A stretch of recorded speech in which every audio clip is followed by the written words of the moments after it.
Hi, അസ്സലാമു അലൈക്കും റഹ്മത്തുള്ളാഹി വബറകാതുഹു. ഇന്നലെ വെള്ളിയാഴ്ച ദിവസം ജുമാ ദിവസമായിരുന്നു. അപ്പോൾ ആ ജുമാ പ്രഭാഷണത്തിൽ, ഖുത്ബ പ്രഭാഷണത്തിൽ മാന്യനായ പ്രസിദ്ധനായ ഒരു ഇസ്ലാമിക പണ്ഡിതൻ ഒരു ഖുർആന്റെ ആയത്ത് ഉദ്ധരിച്ചുകൊണ്ട് ഒരു വിഷയം അവതരിപ്പിച്ചു. നിങ്ങൾ തിന്മയെ നേരിടുമ്പോൾ നിങ്ങളുടെ പക്കലുള്ള ഏറ്റവും നല്ല നന്മ കൊണ്ട് അതിനെ എതിരിടുക.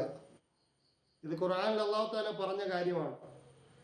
നിങ്ങൾക്ക് എപ്പോഴെങ്കിലും തിന്മകളെ നേരിടേണ്ടി വരുമ്പോൾ നിങ്ങളുടെ പക്കലുള്ള ഏറ്റവും നല്ല നന്മ കൊണ്ട് അതിനെ എതിരിടുക. അങ്ങനെ ചെയ്താൽ നിങ്ങളുടെ ഏറ്റവും വലിയ ശത്രു നിങ്ങളുടെ ഏറ്റവും നല്ല മിത്രമായി മാറുന്ന ആ മാജിക്ക് കാണാൻ പറ്റും.